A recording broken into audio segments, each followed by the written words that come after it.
The Pitt Rivers Museum, part of Oxford University, has removed from view a mask. It comes from the Igbo culture in Africa. This mask must not be seen by women. So to be fair, they haven't put it on public display because women can't see it. Men can, but women can't. So my question really is, in the 21st century, should this diktat be in operation? Really, I mean, is it the right thing to do? That sort of an ancient culture comes up with this sexist idea. This is for men only. And here in Oxford, in Britain, the bosses of Pitt Rivers Museum say, yes, we'll stick to that. Women can't see this. I think it seems rather strange in this day and age. Let's talk to historian and broadcaster Rafe Heydel-Mankoo. Hello, Rafe. Great to see you, Kevin. Always a pleasure. What are your thoughts on this? I want to respect the Igbo culture. But this is the museum that until not so long ago was famous for its very popular collection of shrunken heads, that used to go on. And they took those all off display because Black Lives Matter didn't like it very much. And now there's this one mask that, by the way, Pitt Rivers Museum is, of course, you won't be surprised to hear, in the process of decolonizing itself, whatever the hell that means. But a diktat by an ancient culture that women can't see a mask, I don't necessarily think, doesn't chime well with me that a modern university in 21st century Oxford should say, well, we'll go along with that. Women can't see it. That's sexist, antediluvian, and not acceptable today, right? Yeah, it's such a ridiculous story, this, and it goes to the heart of the cancer, if I can say that, at the center of this woke movement, which is completely ridden with hypocrisy, and is ultimately completely anti-Western because they tolerate things happening in non-Western cultures that they would never tolerate happening Yeah. in our culture. And they, in defending this decision, they said we take cultural safety seriously. What the hell is cultural safety? We've just had a huge campaign in this country launched by the Guardian newspaper and supported by people like the curators of this museum to have the male-only Garrick Club open its doors to women on the ground that it's sexist not to do that. Well, I'm sorry, same-sex clubs are part of British culture. Yet these same people were outraged that this British cultural institution wouldn't allow women in. Never mind the fact that places like the University Women's Club, founded in the 19th century, don't allow men in. Yeah, That was Rafe, that was there's a plethora. There are, I don't know how many, but I can almost count myself at least 20 women's private members clubs that don't allow men in. That apparently is okay, but if it's the other way round at the Garrick, and by the way, you have all these members like Stephen Fry and that have been members for donkey's years. All of a sudden, oh, this is wrong. We've got to stop it. Well, why have you been a member for the last 20 years? So that is just a sort of side issue, really. But you know what I'm saying. Let's get back to these masks. yes. As I say, I would suggest, I mean, they're not actually putting this particular mask on display for reasons of cultural safety. Don't know what that means either. But I would suggest that this kind of policy is against British equality laws.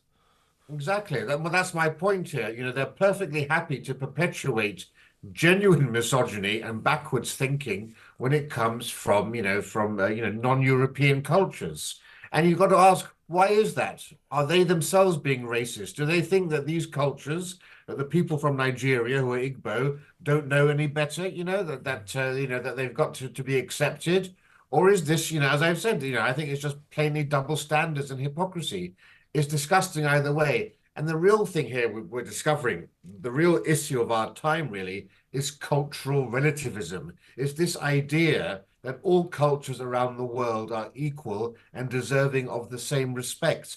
And I'm terribly sorry, but the Igbo culture is undeveloped compared to our advanced civilization. They're not on the same lines. And so for us to kowtow and take the knee to them essentially and say, well, it's fine for you to be misogynistic. We have to accept your culture. I'm sorry, it's not. This is not an enlightened culture. You know, a couple of years ago, the BBC reported an Igbo couple in their 30s committed suicide because they were unable to marry because one of them was a descendant of slaves. And in Igbo culture today, people who descend from slaves aren't allowed to stand for elected office. They can't get into elite Huh. society. They can't marry people who didn't descend from slaves.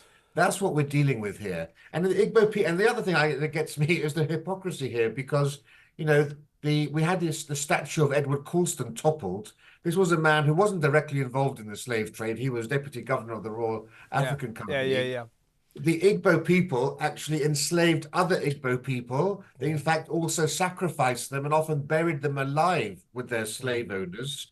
And yet, so, you know, that culture is Yeah. being revered here. Yeah. We've also had the case at this very same museum of the Pitt Rivers Museum, the Benin bronzes being returned to Africa and reverentially treated as great artifacts to be revered. Well, I'm sorry, the Benin bronzes were commissioned by African slave owners, and they depict the slave owners themselves. And they've now gone from being on public display here, they've gone into the private collections of the descendants of those same slave owners. I mean, the hypocrisy is off the It's off scale. the scale. Now, Ruth Millington, an art critic and author, she makes a very good point.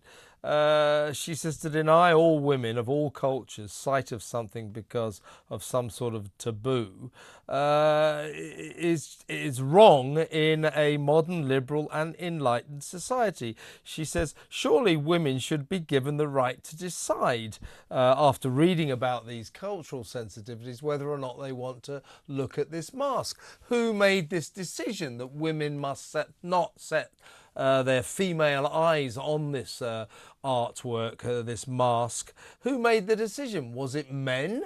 Was it men going, we mustn't let the little ladies see this? They're trying to be progressive and modern and woke, and they're coming up with ancient, repressive, sexist policies towards women. So they're disappearing up their own woke backsides and getting it all wrong, I would suggest. Yeah, well, this is a phenomenon we see in almost every sphere of life today. The feminists who get so angry about the most minor sort of microaggression or the mansplaining or the man spreading, that's deserving of a double-fold spread in The Guardian. Mm. Never once do they comment about the misogyny in Islamic culture present in our big urban cities. You know, from Birmingham to London to Blackburn, misogyny is on the rise at the same time that the white British population is declining. That's never spoken about. You never, when did you ever hear a feminist actually attacking Islamic culture for misogyny? Oh, they never And it's the do, same, no. you never do, and it's the same thing here. There is a tolerance given to non-European cultures for Yes. practices that would never be allowed here, and it needs to be called out because you know it's so disingenuous, and it really shows that this is all about nihilism. This is a hatred of your own Yep. culture. This is Yep. a hatred of Britain. It's an erosion of everything that we've done, and in a sense, we're going backwards. You know, we are a liberal society, and we're becoming increasingly illiberal. You know, Mm. homophobia, misogyny, anti-Semitism, all on the Mm. rise in London. London is now the most homophobic part of the entire country, and that's because of the importation into this country of people from cultures where it is Where illegal and you can where be it's put to death for taboo. it. Yeah. And yet nobody on the left is able to call this out because it goes against that trump card, which is racism, and race trumps everything else in our society. And you know, in Nigeria now, there's a program called African Magic, and it's hugely popular. And old superstitions, which had long died a death, Mm. are now coming back into practice. And you have to wonder if people like the Pitt Rivers Museum are willing to forbid women from seeing a mask. Where does this leftist ideology take you? How Yeah. long until they tolerate other bizarre practices Mm. here? But You know, the Metropolitan Police in London now have a witchcraft department to train police officers in how to detect child abuse cases linked to yeah, no, witchcraft. that's a serious side of things, and as I say, just to crystallise this, this is clearly a decision made by men, because women aren't allowed to see this mask. So they've looked at this mask and said, "Well, women can't see this." And so they've told all women you're not allowed to see it. Ruth Millington, Oh, the I think female curators probably were involved in this too, well, because we know for a well, if fact they too were that allowed to see it. no, if they're allowed to see it, but yeah, I wouldn't be But Ruth surprised. Millington says that as a feminist and art historian, I now want to see it all the more. So I hope women queue around the block to try and have a look at this mask. Rafe, great to talk to you as always. Thank you very much. Excellent contribution, characteristically from Rafe Heydel-Mankoo.